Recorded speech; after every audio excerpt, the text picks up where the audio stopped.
Hello বন্ধুরা, কেমন আছো তোমরা? ইওর অনলাইন সায়েন্স ক্লাসরুমে তোমাদের স্বাগত। আজ আমরা সরাসরি চলে যাব ক্লাস 12-এর কেমিস্ট্রি ক্লাসে, যেখানে আমরা পড়ছি নাইট্রোজেন ঘটিত জৈব যৌগসমূহ চ্যাপ্টারটি। আজ আমরা এই চ্যাপ্টারের ডায়াজোনিয়াম লবণের কাপলিং বিক্রিয়া নিয়ে আলোচনা করব। ভিডিও শুরু পূর্বে তোমাদের বলে রাখি, 2020 সালের উচ্চ মাধ্যমিক রসায়ন ও পদার্থবিদ্যার সমস্ত সাজেশন ভিডিও আমরা আমাদের চ্যানেলে আপলোড করে দিয়েছি, তোমরা দেখে নিও। So guys, let's start. এরপরে আমরা চলে আসব বেনজিন ডায়াজোনিয়াম ক্লোরাইডের একটি গুরুত্বপূর্ণ বিক্রিয়া, সেটা হচ্ছে কাপলিং বিক্রিয়া।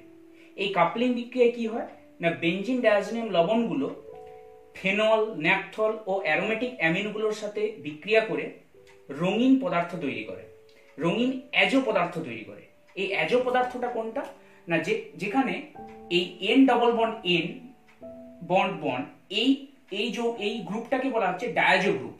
এই ডায়াজো গ্রুপের দুপাশে দুটো অ্যারোমেটিক রিং যুক্ত থাকবে, তখন সেটাকে বলছে অ্যাজো যৌগ। তো এই অ্যাজো যৌগটা কাপলিং বিক্রিয়ায় তৈরি করে, যেটা হচ্ছে রঙিন পদার্থ। বিভিন্ন রকমের রং হয়, অরেঞ্জ হতে পারে, রেড হতে পারে, বিভিন্ন রকমের রঙিন পদার্থ তৈরি করে। এটা কি বলছে? বেনজিন ডায়াজোনিয়াম ক্লোরাইডের কাপলিং বিক্রিয়া। তো প্রথমে আমরা দেখে নেব ফেনলের সাথে কাপলিং বিক্রিয়া। এক্ষেত্রে কি হয় না, বলছে যদি আমরা বেনজিন ডায়াজোনিয়াম ক্লোরাইড আর ফেনল নিয়ে সেটাকে সোডিয়াম হাইড্রোক্সাইড অর্থাৎ বেসিক মিডিয়ামে, অ্যালকালি মিডিয়ামে, NaOH এর প্রেজেন্সে, যেখানে যে সলিউশনটার pH থাকবে তোমার 9 থেকে 10, অর্থাৎ এটা বুঝতেই পাচ্ছি আমরা যেটা বেসিক মিডিয়াম, NaOH এর প্রেজেন্সে যদি এটাকে বিক্রিয়া করানো যায়, তাহলে এক্ষেত্রে কি হয় না, প্যারা হাইড্রক্সি অ্যাজোবেনজিন এর সোডিয়াম লবণ তৈরি হয়, যেটার কালারটা হচ্ছে অরেঞ্জ। অর্থাৎ অরেঞ্জ কালারের একটা খুব সুন্দর ডাই তৈরি হবে বা রঙিন পদার্থ তৈরি হবে, যেটা হচ্ছে প্যারা হাইড্রক্সি অ্যাজোবেনজিন। এবার একইভাবে এক্ষেত্রে আমরা তোমাকে পরীক্ষা হলে অনেক সময় কি করতে পারে, এই রিয়েজেন্টটাকে চেঞ্জ করে দিতে পারে। অর্থাৎ এই ক্ষেত্রে পরেরটায় আমরা নিয়েছি কি না, পরেরটায় প্যারা পজিশনে একটা CH3 গ্রুপ জুড়ে দিয়েছি। যদি জুড়ে দেয় তাহলে কি হবে, এক্ষেত্রে আমরা যদি দেখি তাহলে কি হচ্ছে অ্যাকচুয়ালি, এক্ষেত্রে CN কাপলিং হচ্ছে। CN কাপলিংটা কি রকম না, এই ফেনলের এই প্যারা পজিশনের এই কার্বনটা কি হচ্ছে না, এর এই নাইট্রোজেনের সাথে এই যে N2 এই নাইট্রোজেনের সাথে যুক্ত হচ্ছে। দেখো এখানে এই ফেনলের প্যারা পজিশনের কার্বনটা এই নাইট্রোজেন, এই বেনজিনের উপর যে নাইট্রোজেনটা ছিল সেই নাইট্রোজেনের সঙ্গে যুক্ত হচ্ছে, তাই এটাকে বলছে CN কাপলিং। তো এক্ষেত্রেও তাই হবে। তাহলে এক্ষেত্রে যখন প্যারা পজিশনটা আমরা দেখছি, যেহেতু প্যারা পজিশনটা ব্লক হয়ে আছে মিথাইল গ্রুপ দ্বারা, তাহলে কি হবে, অর্থ পজিশনে হবে। অর্থাৎ অর্থ পজিশনের এই কার্বন এই নাইট্রোজেনের সাথে কাপলিং করে এই কম্পাউন্ডটা তৈরি করবে। তাহলে এটাও একটা এরকম ডাই কম্পাউন্ড তৈরি হয়। তো এক্ষেত্রে কিভাবে এটা হচ্ছে সেটার মেকানিজমটা কিন্তু আমরা জেনে নেব। এরপরে আমরা চলে আসবো ফেনলের সাথে কাপলিং বিক্রিয়ার মেকানিজম, যেখানে আমরা দেখছি কি না, বিক্রিয়াটা আমার কি হয় না, ক্ষারীয় মাধ্যমে বা বেসিক মিডিয়ামে হয় NaOH এর প্রেজেন্সে। তাহলে প্রথমেই কি হবে না, ফেনলটা NaOH এর সাথে বিক্রিয়া করে কি তৈরি করবে, ফেনক্সাইড আয়ন তৈরি করবে। দেখো এখানে NaOH এর সাথে বিক্রিয়া করলে কি হবে, এই OH মাইনাসটা এর এই হাইড্রোজেনটাকে নিয়ে জল হিসেবে বেরিয়ে যাচ্ছে, আর এটা O মাইনাস Na+, অর্থাৎ এই ফেনক্সাইড আয়নটা তৈরি হচ্ছে। এবার ফেনক্সাইড আয়ন তৈরি হওয়ার পর কি হবে না, ফেনক্সাইড আয়ন তার O মাইনাস দিয়ে যখন রেজোনেন্স করবে বেনজিন রিং এর মধ্যে, তখন এই বন্ডটা এখানে আসবে, এই বন্ডটা এখানে আসবে, এবং এই বন্ডটা গিয়ে এই নাইট্রোজেন অ্যাটাক করবে, এবং এই বন্ডটা নাইট্রোজেনের মাথায় গিয়ে এই প্লাস চার্জটাকে নিউট্রাল করবে। তাহলে নিউট্রাল করলে কি হচ্ছে, এই নাইট্রোজেনের সাথে এই কার্বনের একটা বন্ড তৈরি হয়েছে। দেখো এখানে এই নাইট্রোজেনের সাথে এই কার্বনের সাথে এই নাইট্রোজেন একটা বন্ড তৈরি হয়েছে, অর্থাৎ এটাই CN কাপলিং দিয়ে এটা তৈরি হচ্ছে। এরপরে কি হবে না, এই যে Cl মাইনাসটা ছিল, এই Cl মাইনাসটা কি করবে, এই যে এখানে একটা হাইড্রোজেন আছে, এই হাইড্রোজেনটাকে নিয়ে নেবে, নিয়ে এই সেল হিসেবে বেরিয়ে গেলে কি হবে, তাহলে এই বন্ডের ইলেকট্রনটা এখানে পড়বে, এই ইলেকট্রনটা এখানে পড়বে, এই ইলেকট্রনটা অক্সিজেনের মাথায় যাবে। মাথায় গেলে তাহলে কি হবে, দেখো না, সেই O মাইনাস হয়ে যাবে, এটা বেনজিন রিং এ কনভার্ট হয়ে যাবে, আর এটা যাবে। তাহলে এখানে এইটার সাথে আমরা প্রোডাক্টটা মিলে যাচ্ছে, অর্থাৎ আমরা প্রোডাক্টটা পেয়ে গেছি। তাহলে এভাবেই আমরা যদি একটু এই মেকানিজমটা মনে রাখার চেষ্টা করি, তাহলে কিন্তু এর যে কাপলিং বিক্রিয়ার প্রোডাক্টটা আমরা সরাসরি লিখতে পারবো, আমাদেরকে মুখস্থ করতে হবে না। আমরা যদি মেকানিজমটা মনে করি, মেকানিজমটা খুবই সোজা, তোমরা জাস্ট একটু প্র্যাকটিস করবে তাহলে অবশ্যই পারবে। এরপরে আমরা চলে আসবো বিটা ন্যাপথলের সাথে কাপলিং বিক্রিয়া। এক্ষেত্রে কি হবে না, এক্ষেত্রে যদি আমরা কোনো, এটা হচ্ছে এই কম্পাউন্ডটা হচ্ছে বিটা ন্যাপথল, এই বিটা ন্যাপথলের ক্ষারীয় দ্রবণ নিতে হবে। অর্থাৎ দেখো এখানে NaOH এর সহযোগে বিক্রিয়া করা হচ্ছে, এবং pH-টা মিডিয়ামের আছে 9 থেকে 10, তার মানে বুঝতেই পারছি আমরা ক্ষারীয় দ্রবণ অর্থাৎ বেসিক মিডিয়ামে বিক্রিয়াটা করা হচ্ছে। তো NaOH এর অর্থাৎ বিটা ন্যাপথলের ক্ষারীয় দ্রবণের সাথে যদি বেনজিন ডায়াজোনিয়াম ক্লোরাইডে বিক্রিয়া করানো যায়, তাহলে এই কম্পাউন্ডটা তৈরি হবে। এটা হচ্ছে একটা রেড ডাই, অর্থাৎ লাল রঙের ডাই কম্পাউন্ড তৈরি হবে, এবং সেটা সোডিয়াম লবণ অবশ্যই। তো এই ক্ষেত্রে কিভাবে এই বিক্রিয়াটা, এই প্রোডাক্টটা তৈরি হচ্ছে, সেক্ষেত্রেও আমরা মেকানিজমটা দেখে নেব।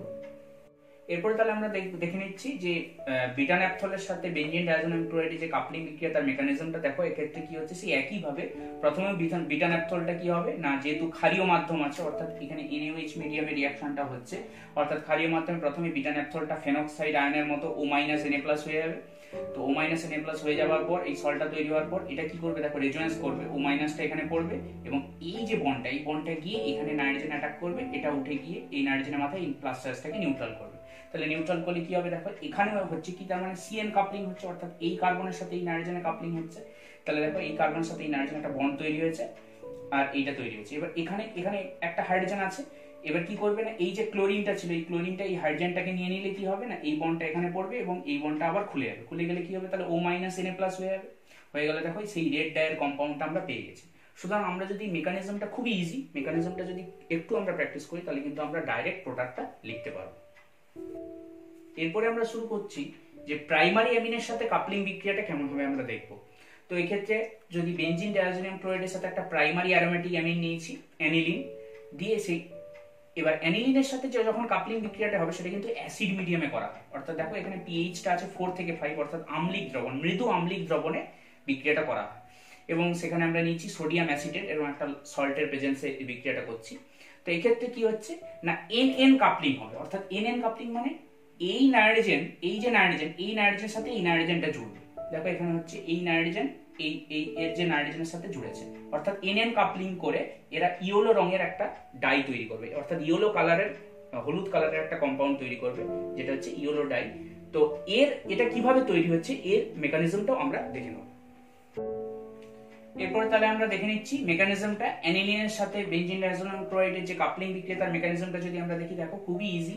এখানে নাইট্রোজেনের উপরে যে লোন পেয়ারটা আছে সেই লোন পেয়ার দিয়ে ডাইরেক্ট এই এনে অ্যাটাক করবে। এনে অ্যাটাক করলে এখানে যে ট্রিপল বন্ডের একটা বন্ড কি করবে, এই নাইট্রোজেনের মাথায় এসে এই প্লাস চার্জটাকে নিউট্রাল করবে। তাহলে নিউট্রাল করলে কি হচ্ছে না, এই নাইট্রোজেনের সাথে এই নাইট্রোজেনটা বন্ড তৈরি হচ্ছে, ওই জন্য এটা বলা হয়েছিল NN কাপলিং।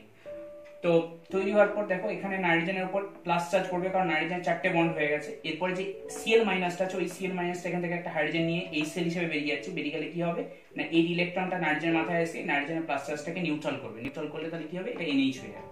অর্থাৎ যে কম্পাউন্ডটা পেলাম সেটা সেই ইয়েলো ডাই, যেটা না অ্যানিলিনের সাথে বেঞ্জিন ডায়াজোনিয়াম ক্লোরাইডের কাপলিং বিক্রিয়া তৈরি হয়। তো এইভাবে মেকানিজমটা যদি তোমরা একটু প্র্যাকটিস করো, খুবই ইজি, তাহলে তোমরা ডাইরেক্ট প্রোডাক্টটা লিখতে পারবে।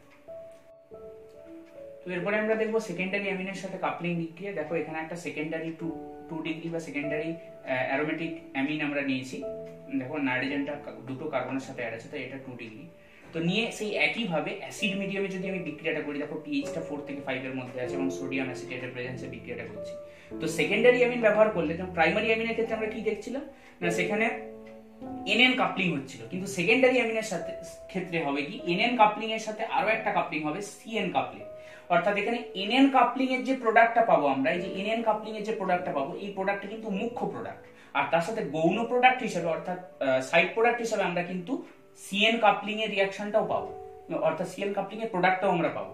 তাহলে এই ক্ষেত্রে আমরা যদি মোটামুটি তোমাদের দেখানোর চেষ্টা করি, তোমরা এবার বিক্রিয়াটা করে নিতে পারবে, মেকানিজমটা নিজেই করতে পারবে। দেখো আমরা প্রাইমারি অ্যামিনের ক্ষেত্রে কি করছিলাম, এই নাইট্রোজেন লোন পেয়ার দিয়ে এখানে অ্যাটাক করছিলাম। তাহলে এটা যদি হয় তাহলে এই ক্ষেত্রে এটা NN কাপলিং হিসেবে এই পদার্থটা তৈরি হবে। আর CN কাপলিং হতে গেলে কি করতে হবে না, এই নাইট্রোজেন তার লোন পেয়ারটাকে রেজোনেন্স করে এই যে প্যারা পজিশনের এই কার্বন থেকে এখানে অ্যাটাক করবে। অ্যাটাক করলে এটা নিউট্রাল হবে, অর্থাৎ এই কার্বনটা তখন এই নাইট্রোজেনের সাথে জুড়বে। ঠিক আছে, যেটা আমরা ন্যাপথলের ক্ষেত্রেও দেখিয়েছিলাম বা ফেনলের ক্ষেত্রেও দেখিয়েছিলাম, সেই সেম মেকানিজম এখানে ব্যবহার করতে হবে তোমাকে। করলে তাহলে কি হবে, এই গৌণ পদার্থটা তৈরি হবে। এরপরে আমরা চলে আসবো টারসিয়ারি অ্যামিনের সাথে কাপলিং বিক্রিয়া। এই বিক্রিয়া কি হচ্ছে না, যদি আমরা বেঞ্জিন ডায়াজোনিয়াম ক্লোরাইডের সাথে একটা টারসিয়ারি অ্যামিন নিয়েছি, সরি এটা 3 ডিগ্রি অ্যামিন নিয়েছি। দেখো নাইট্রোজেনটা 3টে কার্বনের সাথে অ্যাড আছে। তো 3 ডিগ্রি অ্যামিন নিলে এক্ষেত্রে কিন্তু CN কাপলিং হবে, অর্থাৎ এই প্যারা পজিশনের কার্বনটা এই নাইট্রোজেনে যুক্ত হবে। কেন এখানে NN কাপলিং হবে না, দেখো এখানে স্টেরিক হিন্ড্রেন্স আছে, অর্থাৎ এখান থেকে নাইট্রোজেন তার লোন পেয়ার দিয়ে অ্যাটাক করতে পারবে না। কারণ কি আছে না, এখানে 3টে অ্যালকিল গ্রুপ আছে, তো সেই জন্য এখানে নাইট্রোজেন থেকে অ্যাটাকটা হবে না। তো এই প্যারা পজিশন থেকে রেজোনেন্স করে অ্যাটাকটা হবে। দেখো আমরা এখানে দেখিয়েছি, নাইট্রোজেন লোন পেয়ার দিয়ে রেজোনেন্স করছে, রেজোনেন্স করে প্যারা পজিশন থেকে এখানে নাইট্রোজেন অ্যাটাক করছে, দিয়ে এটা নিউট্রাল হচ্ছে। হলে কি হবে, এই প্রোডাক্টটা তৈরি হবে, অর্থাৎ CN কাপলিং হচ্ছে। তো এই ক্ষেত্রেও ইয়েলো কালারের ডাই তৈরি হবে যদি আমরা এই রিঅ্যাকশনটা ডাইলুট HCl এর প্রেজেন্সে করি। তাহলে টারসিয়ারি অ্যামিনের ক্ষেত্রে তাহলে কি হচ্ছে, সিএন কাপলিং করে এই ইয়েলো ডাইটা তৈরি হবে। এরপরে আমরা একটা গুরুত্বপূর্ণ কাপলিং বিক্রিয়া আসবো, যেটা অনেক সময় বিভিন্ন কম্পিটিটিভ এক্সামে পড়ে। দেখো এখানে আমরা প্যারা অ্যামিনোফেনল এই কম্পাউন্ডটা নিয়েছি, প্যারা অ্যামিনোফেনল, এটার নাম প্যারা অ্যামিনোফেনল। বলছে এই কম্পাউন্ডটার সাথে যদি আমরা বেনজিন ডায়াজোনিয়াম ক্লোরাইড দিয়ে দুটোকে একবার বেসিক মিডিয়ামে অর্থাৎ ক্ষারীয় মাধ্যমে আর একবার অ্যাসিড মিডিয়ামে অর্থাৎ আম্লিক মাধ্যমে যদি কাপলিং বিক্রিয়া করি তাহলে কি হবে। এটা কিন্তু অনেকবার কম্পিটিটিভ এক্সামে আসে বা আসতে পারে, খুবই ইম্পর্টেন্ট, এটা মনে রাখতে হবে যে যদি আমরা অ্যাসিড মিডিয়ামে অর্থাৎ পিএইচ যখন 4 থেকে 5 সেই মিডিয়ামে যদি আমরা বেনজিন ডায়াজোনিয়াম ক্লোরাইডের সাথে বেনজিন ডায়াজোনিয়াম ক্লোরাইডের সাথে প্যারামিনোফেনলের কাপলিং বিক্রিয়া করি, তাহলে সেক্ষেত্রে কি হবে না, সেক্ষেত্রে এই অ্যামিনের অর্থাৎ NH2 গ্রুপের অর্থ পজিশনে এই বেনজিন ডায়াজোনিয়াম পার্টটা জুড়বে। আর যদি আমরা বেসিক মিডিয়ামে করি তাহলে কি হবে না, এই যে OH এর অর্থ পজিশনে কিন্তু এই বেনজিন ডায়াজোনিয়াম পার্টটা জুড়বে। এটা তোমাদেরকে খেয়াল রাখতে হবে, খুবই একটা ইম্পর্টেন্ট বিক্রিয়া। স্টুডেন্টস, আজ এই পর্যন্তই। এই ক্লাসটা তোমাদের কেমন লাগলো? যদি ভালো লেগে থাকে তাহলে লাইক দিতে ভুলো না। ক্লাস সংক্রান্ত কোনো বক্তব্য বা প্রশ্ন থাকলে তা কমেন্ট করে জানাও। নেক্সট ক্লাসের নোটিফিকেশন সহজেই পেতে আমাদের চ্যানেলটিকে সাবস্ক্রাইব করো। Till then, stay home, stay safe.